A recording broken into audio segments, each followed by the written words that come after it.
Okay, sure. Yeah, I guess we can get started. So, hello everyone. Welcome to week 7's SPAAM seminar. So this week we're gonna try to record the talks, but without the question. So our first speaker today gonna be Nicolò Paviato, and he will be talking about a family of continuous time dynamic systems with a trivial central limit theorem. So I'll hand over the mic to Nicolò. Are you ready to go, Nicolò? Yes. Thank you very much for the introduction and welcome everyone. I hope you are fine. And I am Nicolò Paviato and I work in dynamical system with my supervisor here in Melbourne. And here I'm going to introduce generally the topic I'm working on with some simple examples and show the little thing that I found recently. So to start, I'd like, let me hear from here. Yes, I'd like to start with a simple example to make everyone at ease from a dynamical system. So as many times I do, let's start with a doubling map, which is a function from the interval 0, 1 to itself. And if we want to represent it on a graph, we can see it as this map with two branches, so it is not invertible, and the derivative, of course, is always greater than 1, so it is expanding. It's one of the simple examples of expanding map. And since we are identifying the point 1 with point 0, we can also see it, for example, on a circle, and everything it does is doubling the distance from a point chosen to the origin. So, and of course, this looks very deterministic, and it becomes a bit more chaotic when we think about its iterates. So for example, for n greater or equal than 0, we consider many times as a dynamicist the composition n times of the map, and then you see that it can become a bit more confusing what happens with the orbits of this map. And then we consider functions which are from 0, 1 to r, which are measurable with respect to the Lebesgue, and usually we call them observable.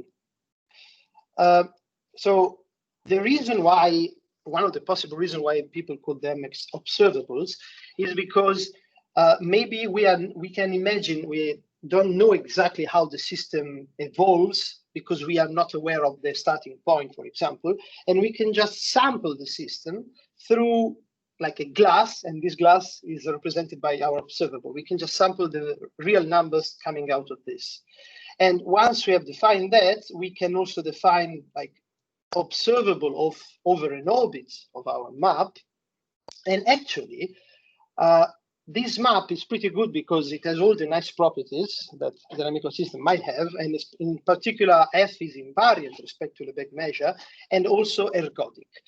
And when we have ergodicity, usually it comes out very natural, the ergodic theory of Birkhoff, which tells you that integrability of an observable is enough to assure you that almost everywhere in the circle, we have the convergence of the time averages to the space average. This is what they usually tell you, but to give it a bit more probabilistic flavor, I recall you that we can see this as the strong law of large numbers, actually, because we see that since since F is invariant with respect to Lebesgue, we can call this kind of functions like Yj, and we can see them as identically distributed random variables.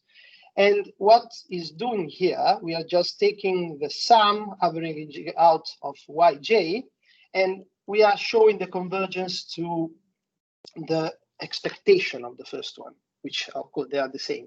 So this is a way to interpret the Birkhoff-ergodic theorem, which tells you, look, we have a sequence of random variables which are identically distributed, but not independent. So the independence is false, and it's quite nice, actually, that we can still reason under the same big assumptions, of course, of integrable function. Of course, here the main point is that the measure is ergodic. Once we have this, we can wonder about like other things like the CLT, which is a natural continuation of the strong law of large numbers. But here instead, we require something more. So we require for the doubling map that V the observable is Lipschitz, because requiring integrability is not enough anymore, given that we have lost the independence. Basically, now our ergodic means, that this kind of sum, they are random just based on our x. So this is where randomness comes from. And let me call this just for now v sub n. And this is just a little technicality, which is we define sigma squared like the limits of the averages of the second moment of this sum of random variables. This might look odd or not, it depends of course on your background, but I tell you that typically this is definitely not zero. And what I mean typically is that if that is zero, actually we have we have strong assumption on the observable V. Of course, as I told you, this is exactly the statement of the CLT using these random variables yj. And as I told you, the sigma squared is rarely zero, which means that the central limit theorem most of the time is non-degenerate, so it doesn't go to a delta measure. Another example which is really interesting in this case is the decay of correlations, which work again for Lipschitz observable against every other integrable function W. So this is exactly what in probability we call covariance. And what it says that is for the doubling map, we have that the covariance of an observable against these random variables goes to zero exponentially fast. And here it appears the Lipschitz constant, which is the important bit, that's our trick that we use. And this tells you that even though these random variables are not independent, in some way they become independent exponentially fast. So let me go into a bit of details of what people do to prove these kind of things. And I tell you, this is just an example for the doubling map, but it is generalized to many other examples. And that's why I'm taking the simple and nice map to tell you what happens. Let's just define for a while an operator, which goes from integrable functions to themselves, which is just the composition with our initial map. Unfortunately, we have that this operator preserves the norm for every LP functions, even L infinity. This is something that looks good, but actually not too much, because remember that we sometimes want to prove asymptotic behavior of this kind of sums, and this above is just uj of f, when uj is just the jth iterate of the Koopman operator. And unfortunately, the fact that this does not contract doesn't give us much hope to have some kind of limits. And that's why people usually introduce, one of the many reasons why they could introduce something called the transfer operator is exactly this. And what I mean is, transfer operator in this case is defined as kind of an adjoint of the Koopman, because here we have just taken the Koopman operator, taking its adjoint. Here we are in L1, so we must be a bit more careful because it's not a Hilbert space like L2, but it doesn't have problems to extend it to L1. But the reason why transfer operators might be helpful in our case is that they are somewhat representing the inverse in time of our initial map. So if our initial map was expanding, we hope that the transfer operator might contract, and the contraction of it might lead to nicer results. And that's exactly what happens for the doubling map. And here comes another good result, which shows that it works for Lipschitz functions. And this constant is depending on V, of course, but you don't have other things. So every Lipschitz function actually makes the transfer operator contract in the infinity norm. And this is something nice.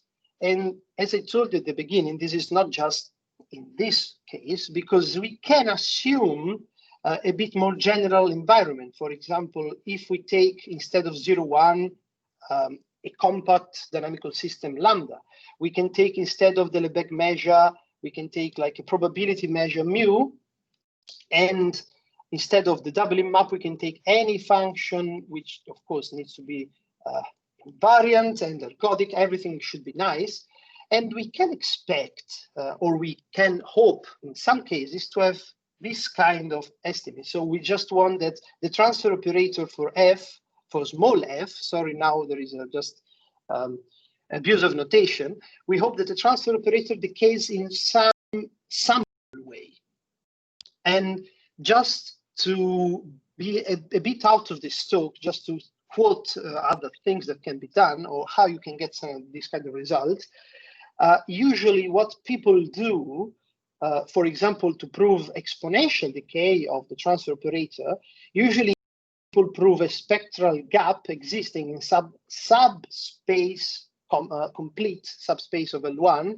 And if you can prove a spectral gap in this big A, E, you have a kind of summable condition over the decay of the transfer operator, which gives you the possibility to define some function which belongs to the Z. So I ask you, don't be scared if you don't follow here. It is just to show you how, for the people who know it, how usually this is done, or what it can lead to of interesting. Because once we have this exponential decay, or just a summable decay of the transfer operator, and we have this function chi, we can actually define what is called a martingale coboundary decomposition of our observable V. So V was given at the beginning and must be regular in some way, regular enough, like needs to be in the nice subset of L1. And actually this M, which is defined like putting chi as a coboundary, this is what people say coboundary part.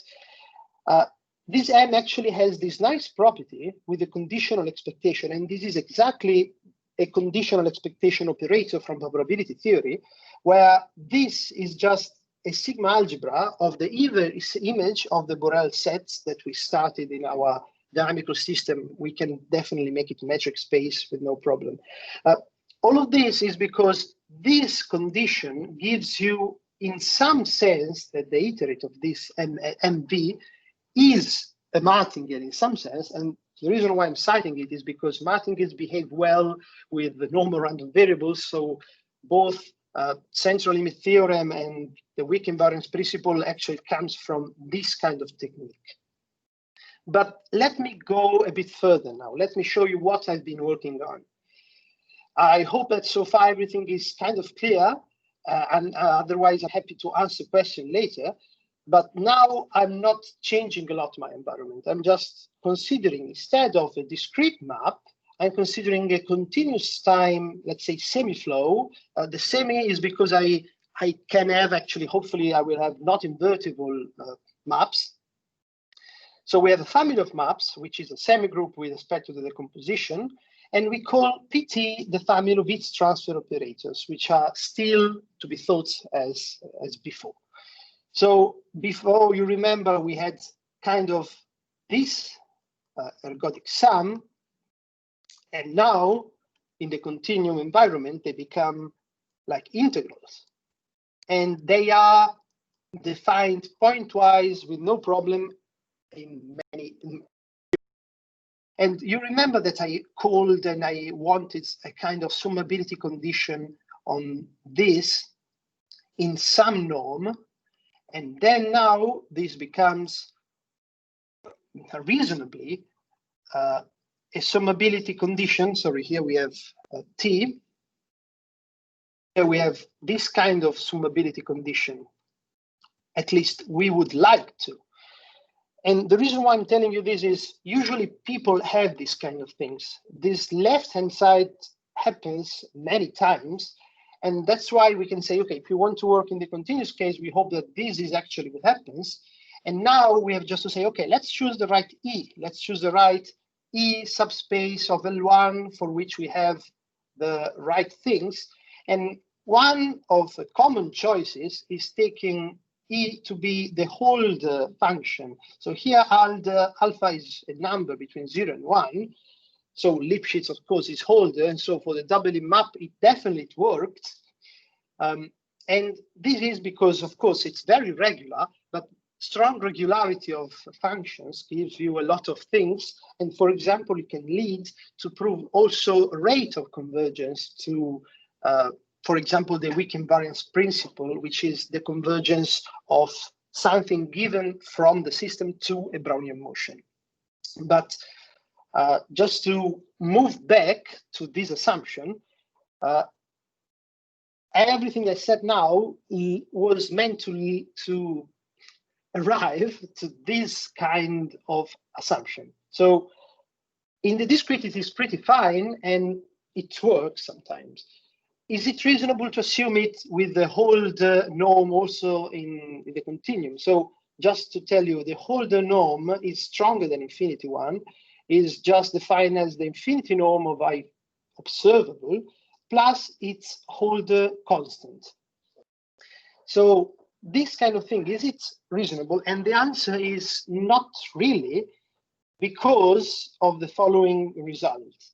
So if we suppose the assumption, which is just restated here in the theorem, if we suppose that assumption with some alpha in 1/2 and 1, V must have mean 0. This is the 0 here. If we suppose that the transfer operator stays always so in Holder functions, so the transfer operator doesn't move the space of Holder functions around, and we also assume this kind of summability, then actually we have that this kind of Birkhoff integrals are uniformly bounded. And why is it a bad thing? Well, it is a bad thing because this kind of condition is quite counterintuitive, because here you have something which should grow and should sum a lot of things. I mean, you're taking this function and you're summing it and you're letting t go to infinity. Your hope that actually the sum is going to be bigger and bigger. And thinking that this is actually uniformly bounded is quite strong. And in particular, let me get rid of this. Okay, in particular, and this comes from the title of the talk, in particular, if a trivial consequence of this, if I define Vn to be like the integral from 0 to n of V composed with, T, of course, sorry, not T, Vr, we have that if we divide this by square root of n in infinity norm, this is less or equal than some constant uniformly, and obviously this goes to 0, but which tells you that Vn as a super particular case, this Vn over square root of n in distribution goes to a norm of random variable, which is degenerate. So the sigma here actually is actually 0. And this is quite not what we see in most systems. And what I mean is, in most a continuous time dynamical system, like when we have a flow, we have actually a result of a central limit theorem which is not trivial. And therefore, we cannot really assume that this summability assumption in the Holder norm, is true, because we actually can prove the central limit theorem in other ways. So actually, I have to tell you, I am cheating a bit, maybe. I mean, not from the one of the people who saw this, that I am restricting alpha to be between 1/2 and 1. So one could ask, what happens when alpha is in 0 and 1/2? Is this still true? Actually, short answer, I don't know. Long answer, even if I knew, there is no way to apply it, because so far I'm not aware, and neither is my supervisor, we are not aware of techniques to prove in any given dynamical system, continuous time, that this decay differentiating with alpha greater or smaller than 1/2. So we cannot really prove. So if I suppose, for example, this kind of things for some alpha, I don't know, equal 1/4, we suppose this, we can get something else, but we are not able at the moment to prove this kind of things. So at the moment, at the moment, this is quite reasonable to think, oh, because this is not very easy to check, or we don't know how to check it, and usually it doesn't work like this, we can assume, look, this assumption is quite unreasonable to make, and that's why in the project I am doing right now, we actually are not considering a Holder norm in the whole space, but something a bit weaker, but that could lead to something interesting anyway. So with this, I'm done. I thank you everyone for your participation, for your time, and I'm happy to listen to your questions. This was exactly my timer, sorry. I try to stay below 20 minutes. So thank you very much for your attention. Yeah, so before we get into the Q&A session, let's unmute ourselves and applaud for Nicolò's brilliant talk. Thank you. And I'll stop recording, okay?